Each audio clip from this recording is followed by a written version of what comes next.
All right, all right, all right. So, hello YouTube, how you doing? This is JP Dunphy, your BMW genius, not at BMW of Fort Washington.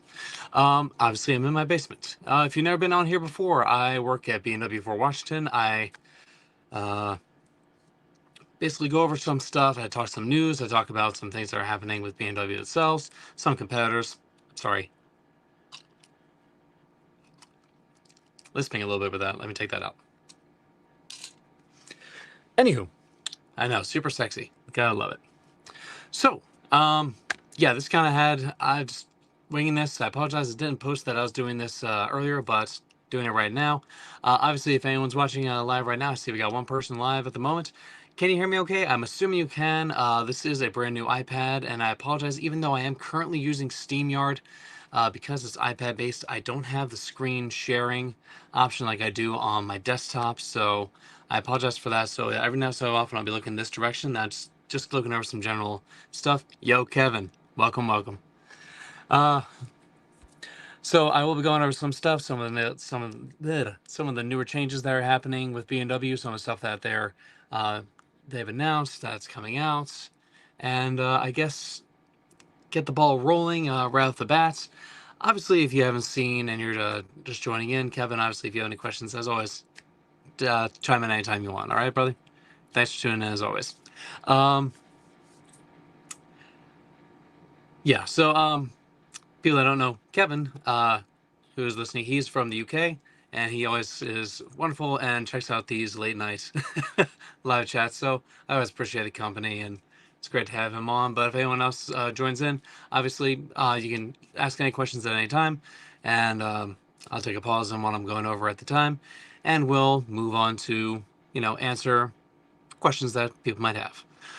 So first thing I want to bring up is anyone who doesn't know, BMW is finally bringing over the touring version of the 5 Series.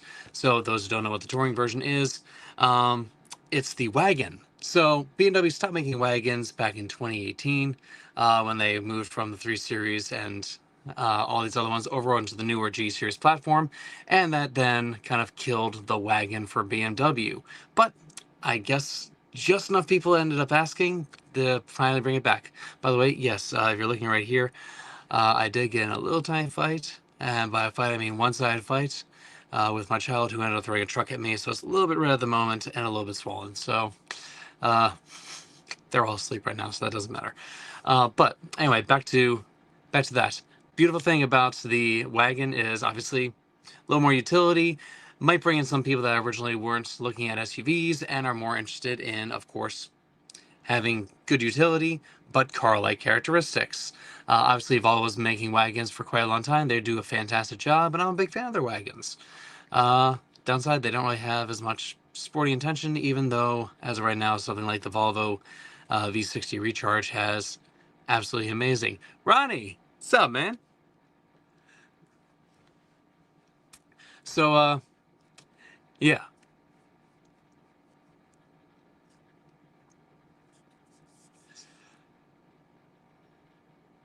Volvo makes them not very sporty, and obviously they're plug-in hybrid versions. They don't have a full wagon version, which I think would actually be pretty good if they start making that.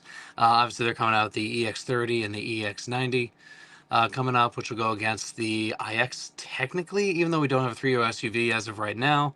But with the Neue Klasse coming out, an iX7 is not out of the possibilities. Just saying. I have not actually heard any legit rumors or confirm nor deny that that is actually happening, but if that does happen, fun times.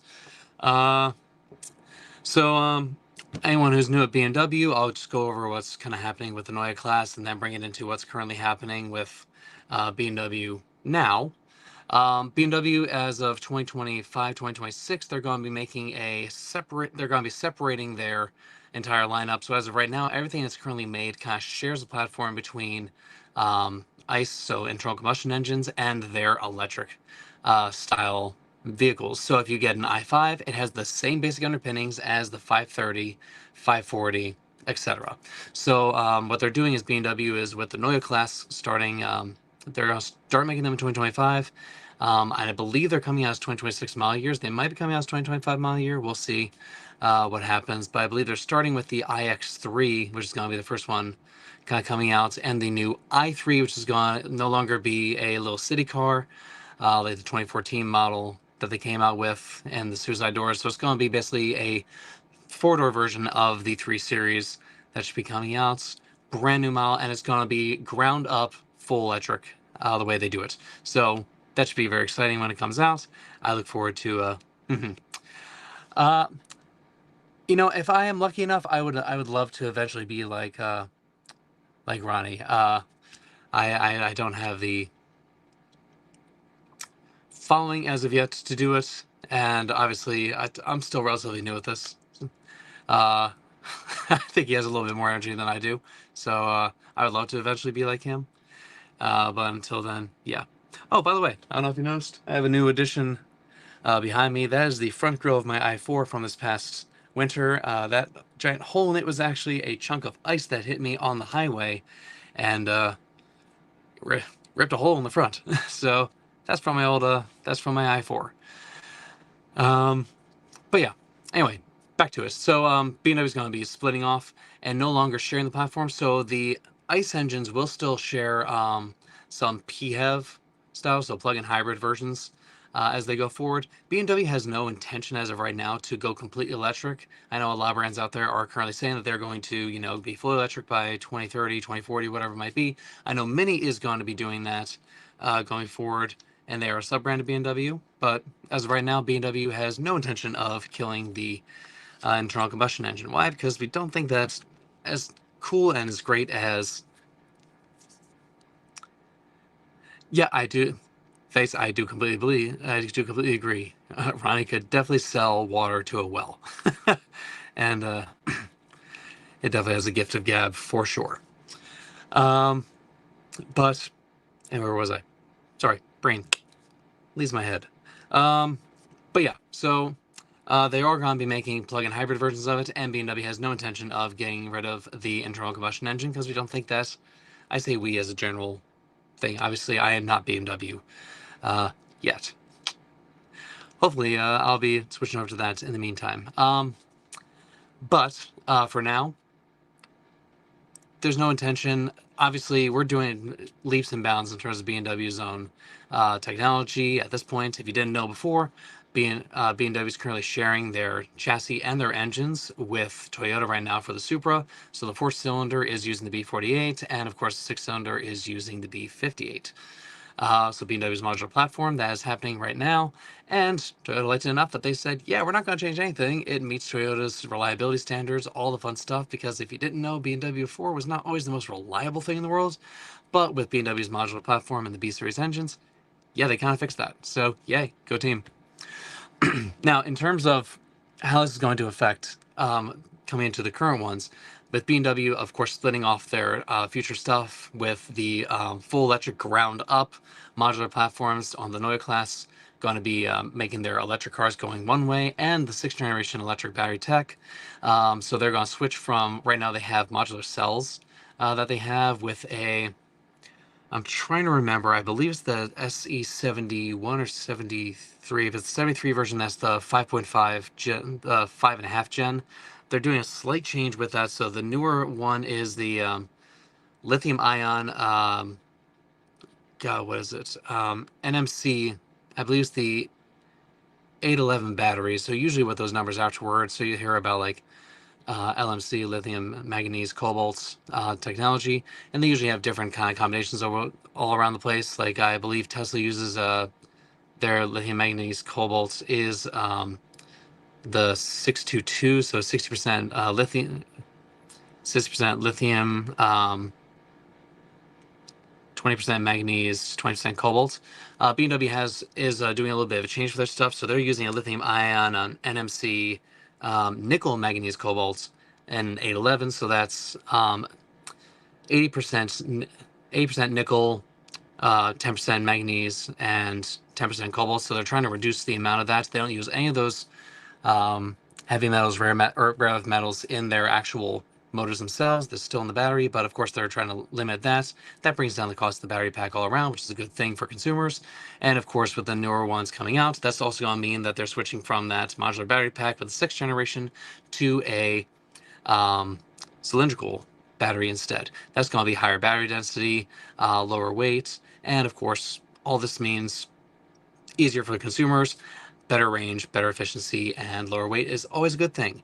Another thing that seems to be happening, and I've said this in previous live chats I've done for these, is for the 6th generation battery tech that's coming out, they're going to also, it seems like from what I've read and gleaned from the tech, that they're moving from a 400 volt architecture to an 800 volt architecture, which could mean that charging is cut in half. Beautiful things. I'd love to see a, 10 to 15 minutes, 10 to 80% DC charge at about 350 kilowatts. Where that's going to happen, don't know yet. Haven't had any official thing coming out to say exactly what it's going to be.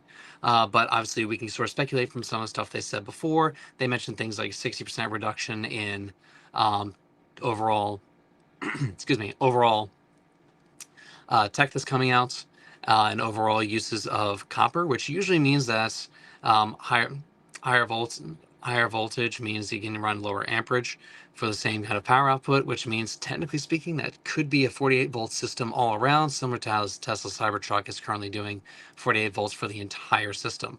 So obviously, if you don't know, typically most of these cars run a 12 volt system, which means they have to have slightly bigger cabling around, because lower voltage means you need to have higher amperage for the same power output. But when you have a higher voltage, you can lower the amperage for the same output and use less materials. So 48 volt system, kind of awesome. Great if BMW does it. I really hope they do. From the stuff that they've already said about the Neue Klasse coming out, that seems to be where they're going to go with it, and I really hope that's what happens. And yeah.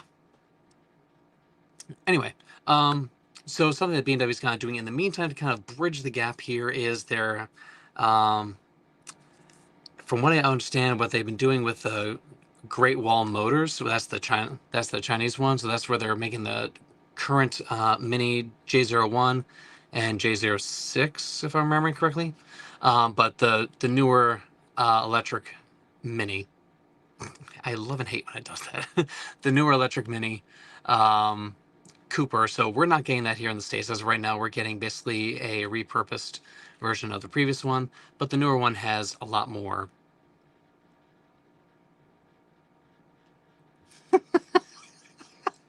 Yeah, it's true. I'm not in BMW garb at all right now. And my lighting down here is kind of crap. Actually, I might be able to fix that. Give me a quick second.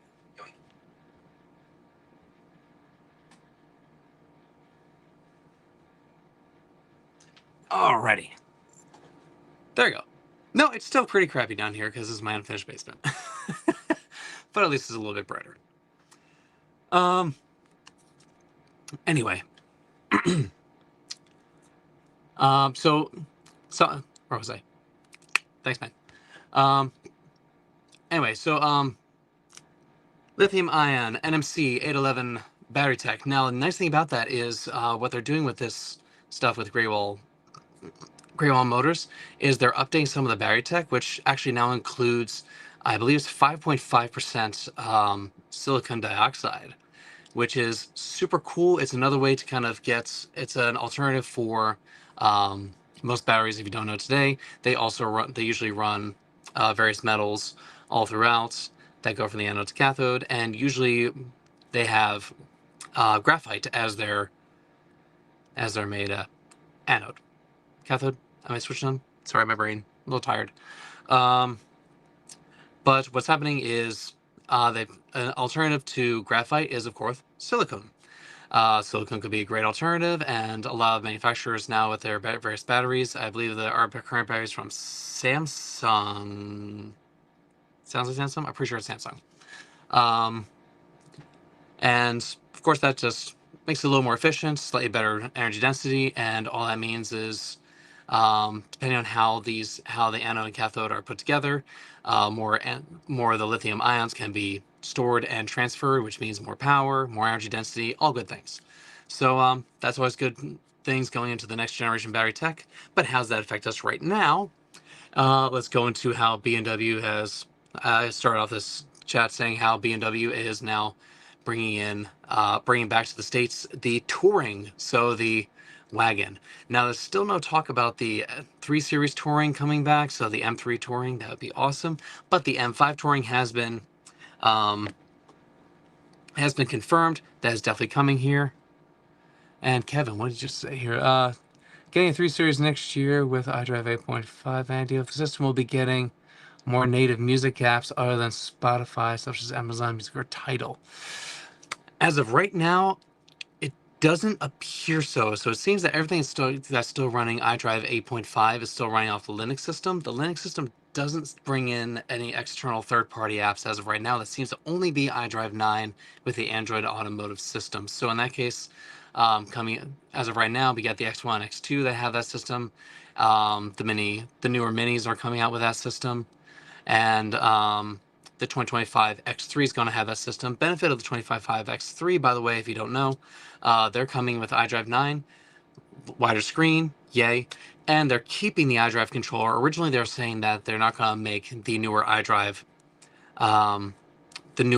9 with any kind of iDrive controller. It's going to be touch and voice activated, but now they seem to have gotten a little bit smart and brought back the controller for people that do that. Hard buttons still, not quite there, but who knows, they might be working on it, or it might be a thing where they're trying to keep everything up to date as much as they can, and doing so basically means that everything's going to be touchscreen and user interface based, all on a screen, which I hope is not really the case, but of course I don't run BMW yet. So yes. Mr. Clean DC, from what I understand, yes, the newer Neue Klasse is going to be running iDrive 10 with the panoramic front screen. That's going to have kind of AR and I believe it's mostly AR and no VR integrated into it. Now, if you saw the Neue Klasse kind of promotional stuff, not the X Neue Klasse X class, so not the new upcoming iX3. Which, by the way, if you haven't seen the new 3 Series next to the iX3 Neue Klasse, prototype, they're extremely similar. So I kind of knew where the new X3 was going before it even came out, because obviously these vehicles are going to overlap, and I'll be very interested to see how it actually came out, and of course it did. So the new X3, if you haven't seen it, obviously currently, if you need to see it, it's available on most of the configurers over in UK as well as here in the US. So you can see that 2025 X3. It's a little more rounded. Kind of looks like it looks like the X1 had a baby with the iX, and it sort of came out somewhere in the middle. And whether it's a good thing, kind of, I don't know. I don't hate it, but I'm also not in love with it. It's just sort of there, if you know what I mean. So it's, the thing. All right, so actually getting a decent amount of comments here. So thank you guys for jumping in on that. Let's jump in and see what we got going on here. So, Face. Thoughts on the 2024 2 Series Active Touring? I personally am a big fan. We don't get it here in the US, but I actually love smaller cars. It's a little bit bubbly for my personal taste, but I don't have any issue with it. I actually like it. I enjoy the interior. I think it's a nice user interface, really good dynamics, and it's hard to beat kind of smaller BMWs just because they're extremely tossable. And even though, yeah, they're kind of front-wheel drive based in how they put their power down typically, it's still a great car. I'm a big fan of it. Hyper utility, and yes. If you didn't see Mr. Clean DC, I did just answer his question about the Neue Klasse coming with Android as well. It does appear it's going to be doing it with some of the newer systems. They're going to be switching more to everything being part of this new panoramic head-up display.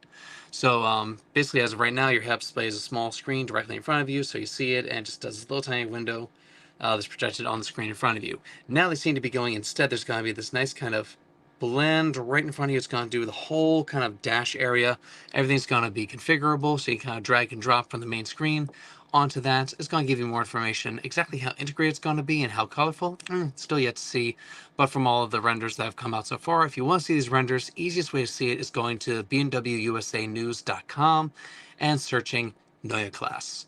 And again, Mr. Clean DC did it perfectly. Fantastic how to do it. You can search for exactly as typed it in there. and we'll see that. Kevin, let's go to you here. Will it get TiVo? As I'm hearing, it'll also be on the 5 Series and above for some. Yes. So, what seems to be happening is 5 Series and up seems to get a little more stuff as right now, a little bit more love from BMW. As you're paying more for the car, they seem to think that is the only reason to get more stuff. So it gets TiVo, if you haven't seen that already. It has a little bit of live apps, has things like Fluid TV, things of that nature that are part of it, as well as Air Console. So yeah, everything above is getting that. As right now, it's still not going to be coming to the 3 Series, 4 Series, or 2 Series. Exactly why, I don't know.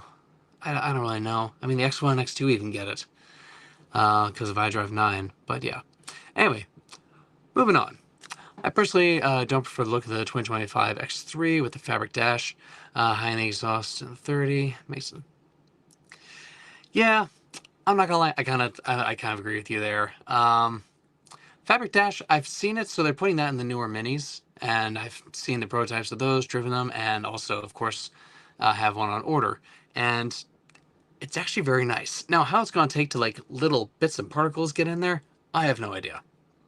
But it's nice, it's eco-friendly, and of course, that's one of the things BMW strives for.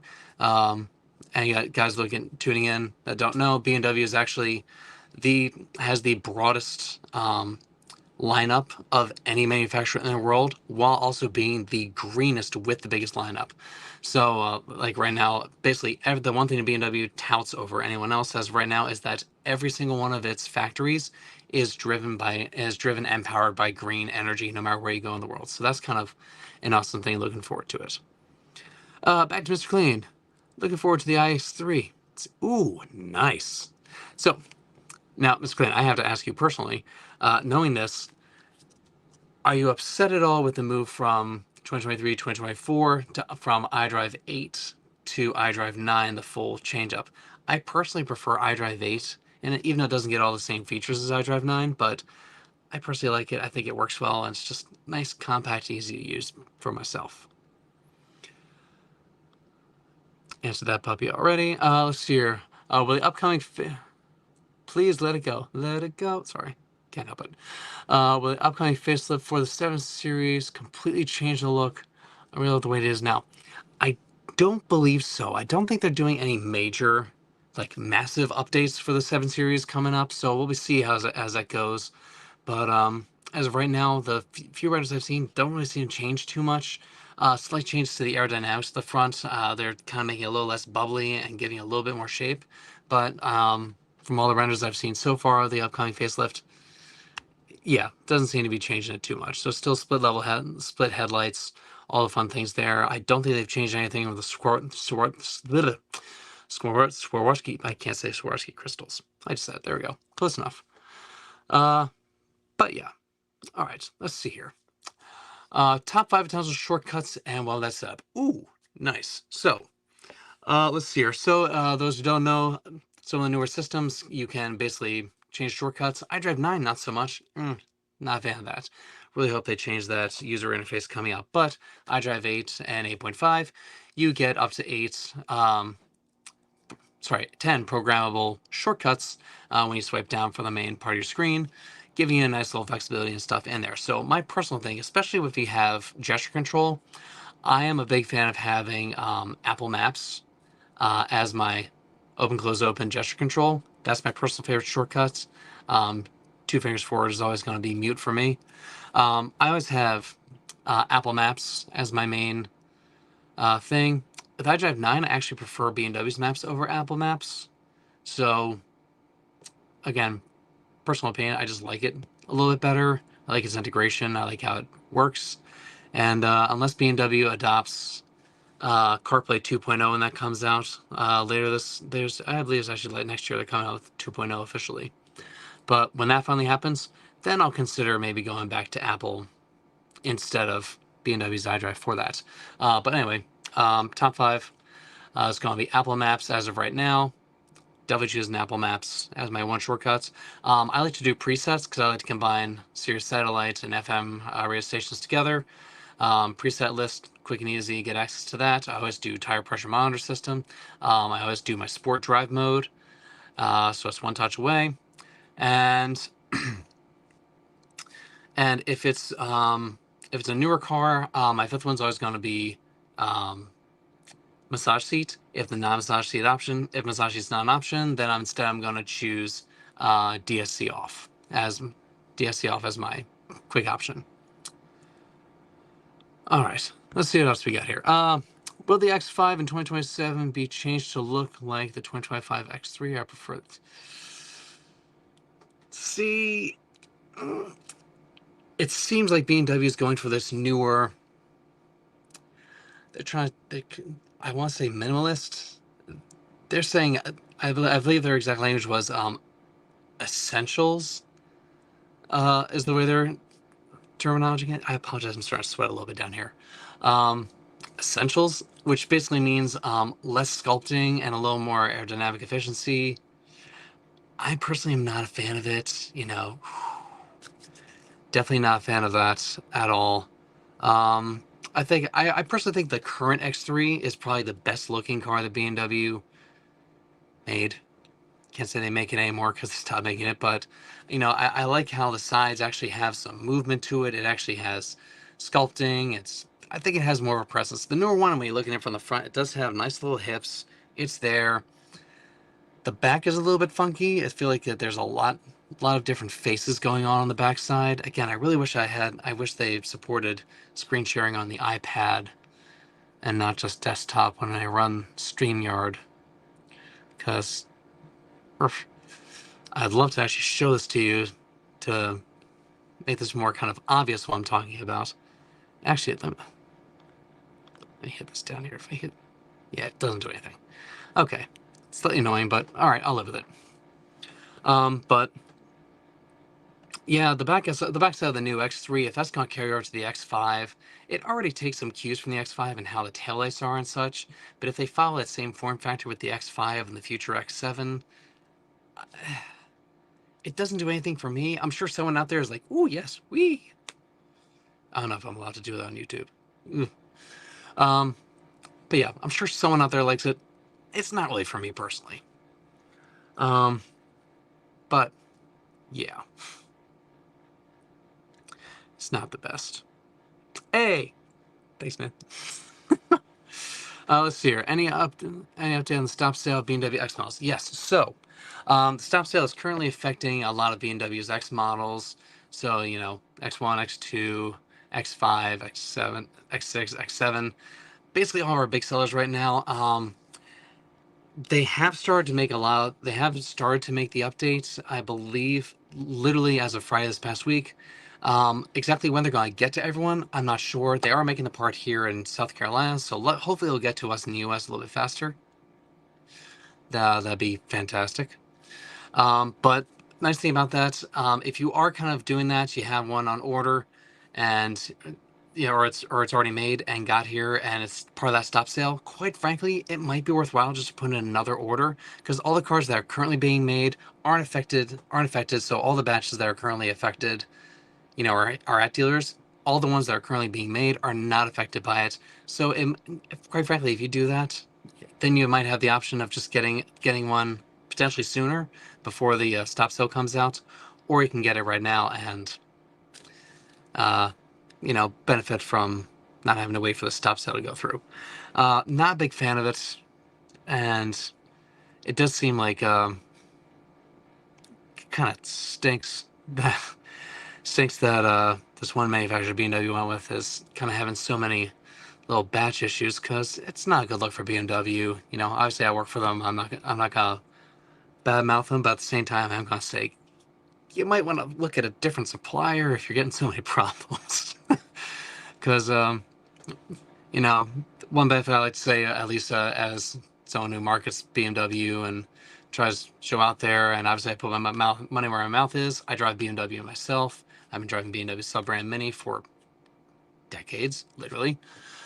One thing I can say when it comes to any time this happens is, for BMW, safety is is a requirement, it's not an option. So if something's ever wrong, we find out anything's wrong with the batch that comes in, we are instantly going to, make a recall, make sure that it's safe within our standards and within, our,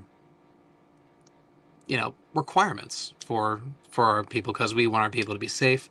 I know there's currently a worry out there. There's a class action lawsuit that I believe got filed this morning about BMW's water pumps that could potentially catch fire. All I can say is that I understand, obviously, no one ever wants to see that there's a stop sale on something. That's not something you look forward to, especially if you already have the car. You enjoy it. It's a fun thing to have. And then you hear like, oh, this part might potentially catch fire and cause a thing. All I can say to that, BMW's electric cars don't catch fire. BMW's cars in general don't catch fire, except under extreme circumstances. So might be something to keep in mind and just know. It's, again, I know it sucks. There's nothing fun about, like, if your car's especially there and you're like, it's here, I just give it to me. I understand. It completely sucks. But again, BMW, safety is a requirement. It's not an option. So keep that in mind. It's never fun to have a stop sale for anything. Moving on, next one. I want to try playing video for us on a USB tab that didn't work. I tried it on a friend's car.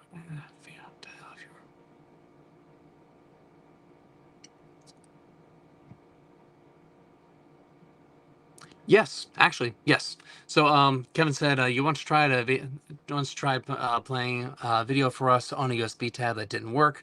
Tried it on a friend's car with 8.5. On the video file, if you remove the MP4 and type in MP3, fulls the system and plays the video. I have found that and done it. It does work. It's technically not in everyone's wheelhouse to know how to change things. That's why I never came out with like, here's your workaround for it, just because, I could tell people how you can open up to all file formats and get videos while you're driving just by plugging in and coding the car. I do that too. Don't recommend it, because then anytime you code a car, when it comes time for an update, it's going to then clear it out. And obviously, they can see when you code the car. So if you're gonna say like, I didn't do that, I didn't code the car, they're like, actually, if you look on this date, it shows up right here, and this is when you code the car, and yeah, sorry. So just keep that in mind. Usually there are workarounds for all these things. You can open up a bunch of formats from MOV formats. I do know that they also, iDrive 8.5 does play MOV formats, so if you're an Apple user, yay, go team. .mov is a workable format, so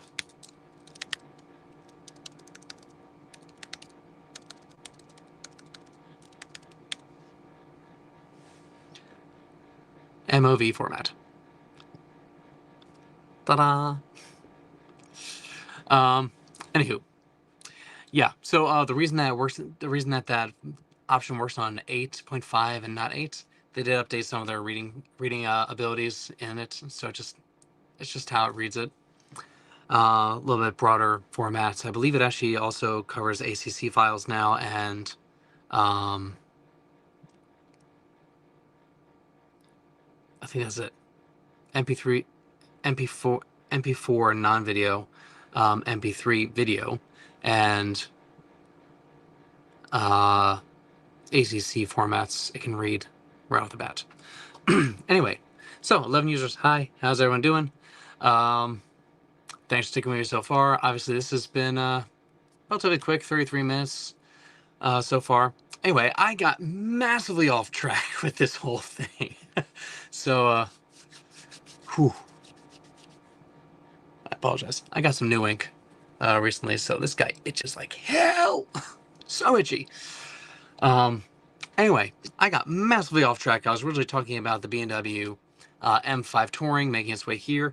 I didn't go over the M5, especially because the M5, I want to go over that just because there's some fantastic stuff coming out with it, and some also not amazing stuff. So if you don't know, the upcoming M5 is coming out is switching to, instead of just a twin turbo V8 putting out over 600 horsepower, it's now bumping up to a plug-in hybrid. Yay for some people. It's a about 25 to 30 miles of electric only range. BMW states 25. We'll see how that actually works out all together. But the nice thing about it, it has 717 horsepower and 738 pound-feet of torque. That's nothing to sneeze at. That's a good chunk higher than what it was before. Downside, because it's hybrid, now it's a lot heavier. So yeah, that's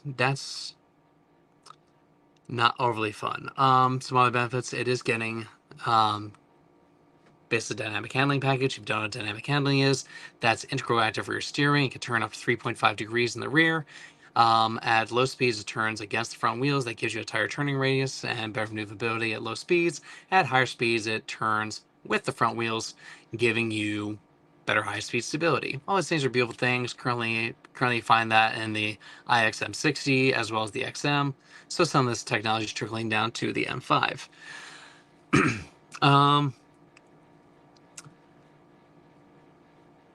But yeah, nice benefit of that is, of course, it has the same dimensions overall as the current 5 Series, 200 inches in total length, 77.6 inches wide, 59.7 inches tall, which is same as the 4-door sedan, just, wagon. All good benefits. Now, if you don't know, the standard twin-turbo V8 that's underneath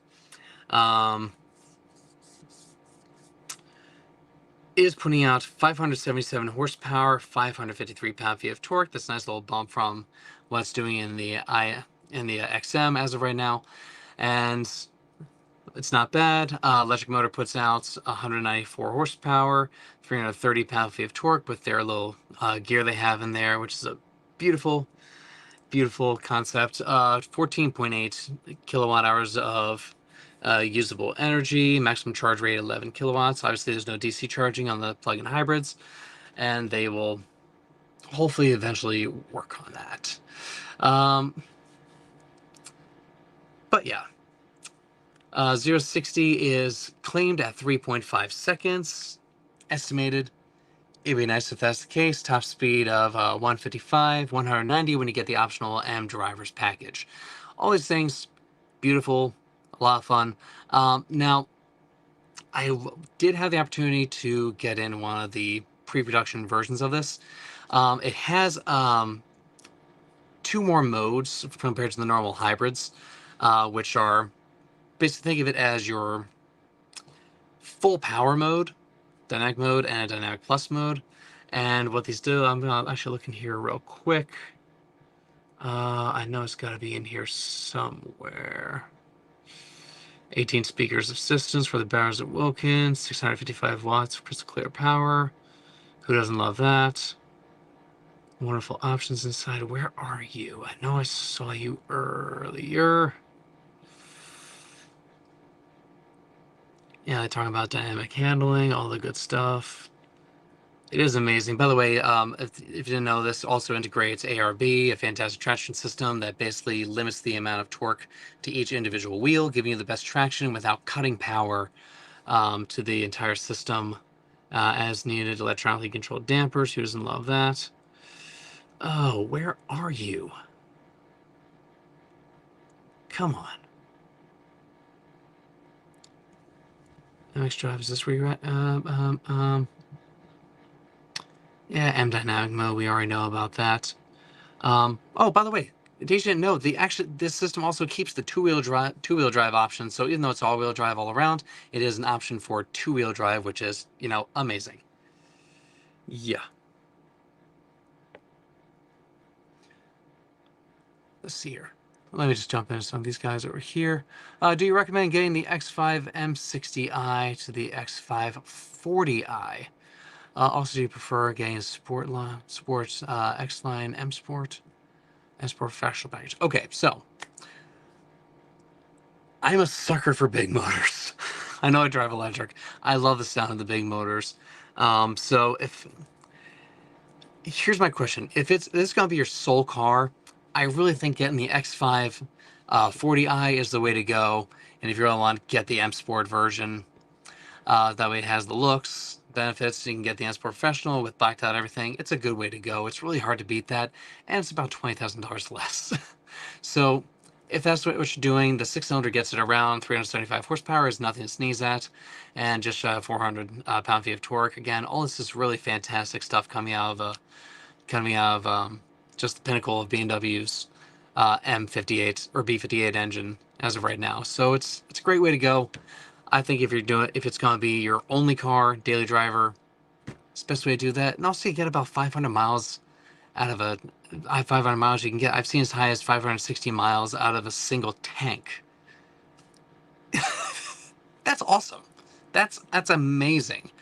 And that's for U.S. standards. I guess over in Europe, that means it's something like 600 plus miles out of a single tank, because they measure efficiency a little bit differently than we do. But Kevin, maybe you can chime in on that. I believe it's something like 25% higher for European efficiency standards compared to EPA standards when we rate ours.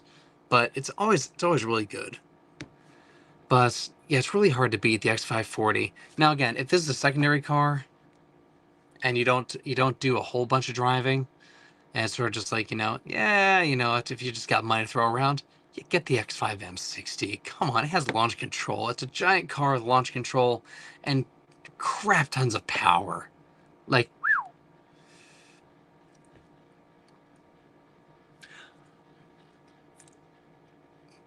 sorry, I had to pop this one up here. If Ronnie DiMaggio was a car, what car would he be? Ooh. Okay.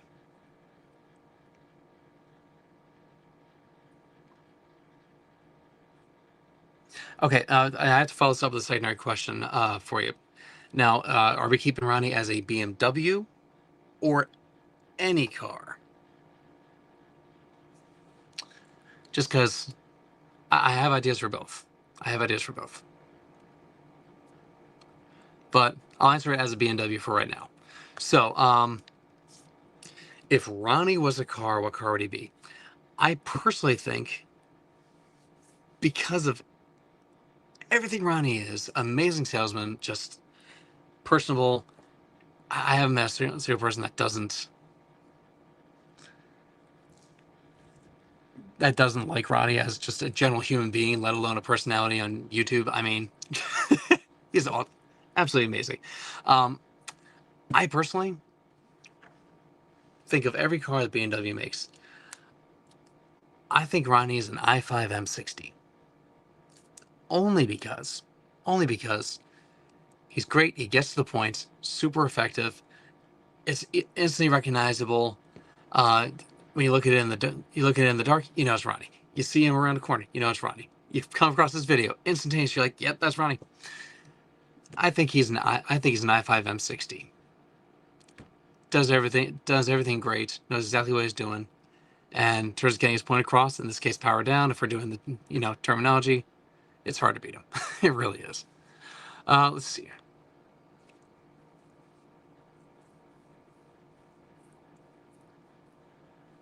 Nice.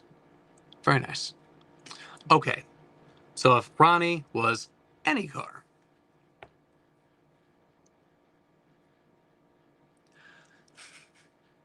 you might hate me for this one. I think Ronnie's a DeLorean. If he's any car, I think he's the DMC DeLorean. Just because ahead of its time, instant recognizable, an absolute icon. Anyone, basically regardless of your age, looks at a DeLorean, they're like, yep, bingo, nailed it. If he has to be a newer modern car, non-BMW, I think he's a Cybertruck. Same reason as a DeLorean.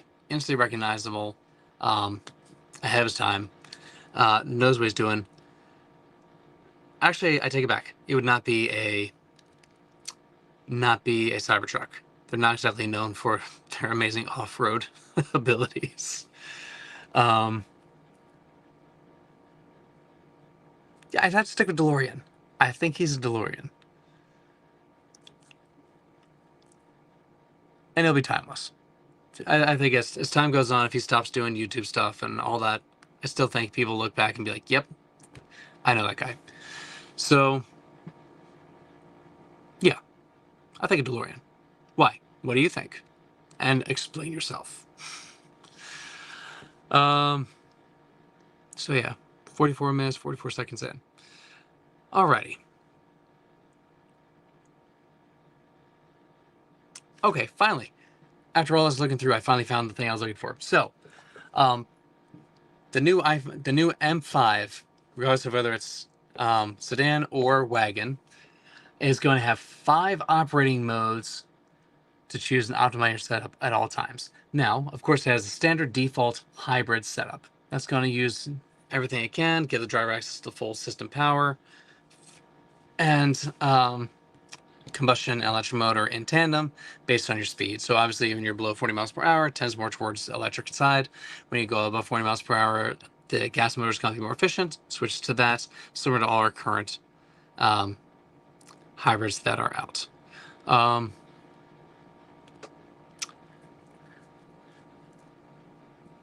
Add pack deep, I'll get to you in just a second with this particular one. I just want to follow through with this guy real quick. Comfort setting, electric motors deployed more often, optimizing efficiency instead of power overall. When batteries in low state of charge, generator, the generator function raises in the motor low points to feed additional power into the high pack battery. Now, something that's a little bit different about the M5 and how it's actually putting all of this kind of to use. So as of right now, most of the plug-in hybrids, they're geared more towards efficiency. Yes, they make power, but they're geared more towards the efficiency side of things. So they use the electric motor or the electric as much as they can, and then it uses the gas motor to kind of top it off just a little bit, but keeps it at a low level. Now the M5, when in the low time I've had driving it around, we've romped on it pretty hard, and it's actually keeping the battery pretty charged up. I never dropped below 30% in the time that I saw in the car. And the people that I know that have also driven it a little bit longer periods than I have, they said the same thing when driving it. And, you know, it's a lot of fun. Now, in electric only mode, obviously, so as of right now, we have hybrid mode, comfort settings, and all that, electric mode. There's also electric mode. It's going to be obviously going to keep that gas motor from engaging, gonna make it just fine. Electric mode does its thing. E-control mode setting allows the charge of the high voltage battery to be maintained at a constant level during a journey, or increased by means of energy recuperation, or by deliberately raising the combustion engine's load points. In this way, battery capacity can be saved for pure electric drive in urban areas later in a journey, for example. Now, the part that's completely different in this one compared to all the other BMW plug-in hybrids that are being made are the M-Drive Professional stuff. That adds Dynamic and Dynamic Plus mode. Now, these basically make both the gas motor and the electric motor are running at the same time, both active, and the cooling system is optimized and conditioned for track. In dynamic mode, the system output delivers primed, balanced delivery of balanced, sustained high performance for the track. Now, dynamic plus mode. Think of this as your qualifier. All right, this is your fast lap. This is your qualifying lap around the track. Dynamic Plus delivers full system power for a brief period used for circuits. All right, that's going to be absolute optimized. You can't run that all the time. I mean, if you really want to try, you can. I wouldn't suggest it. But that is insane. Now, something that's worth knowing. Compare some of the measured speeds that they have as of right now. Some people have measured the standard go rate of the new M5 plug-in hybrid at about 4.2006 seconds, whereas the previous generation M5 competition could do 3.2. So yes, it is slower 0-60 on paper, but even though it's heavier, the dynamics of this car, it does not feel like a heavier car when you're driving it. The whole car shrinks around you the more speed you get. It is extremely dynamic for what it is, and it's an amazing vehicle because of it. So yeah, if you haven't seen it, there's some little clips of it online. Search 2025 M5 on track. It's great. downside, which I don't like saying, and I am so sorry for people that are out there that are listening, it does have pumped-in audio. So it sounds absolutely amazing on the inside. Part of it's fake. I wish it wasn't the case. Obviously, it'd be better if it wasn't fake. But, yeah. All right. I apologize. My youngest just woke up, so I actually need to get going to him. Nice. That's really funny. Mine's Sweetheart. So, hey, Sweetheart. And she talks to me. My wife doesn't like that sometimes. But, yeah. With that, guys, thanks so much for tuning in. I apologize I need to cut this early. I'm looking at my monitor. My youngest just woke up. I need to go make sure he's okay. And, yeah, obviously, yeah. So thanks so much for tuning in. I can do another one of these more frequently. I apologize I haven't been posting as much this month. A little bit of a lag. I did some traveling. I did get to see some other cars this month that I'm excited to kind of talk about as they get close to their actual launch. So very exciting stuff. And thanks to everyone for tuning in. Again, you're amazing. Thanks for your time, and have a wonderful rest of your evening, and look forward to the next one. See ya.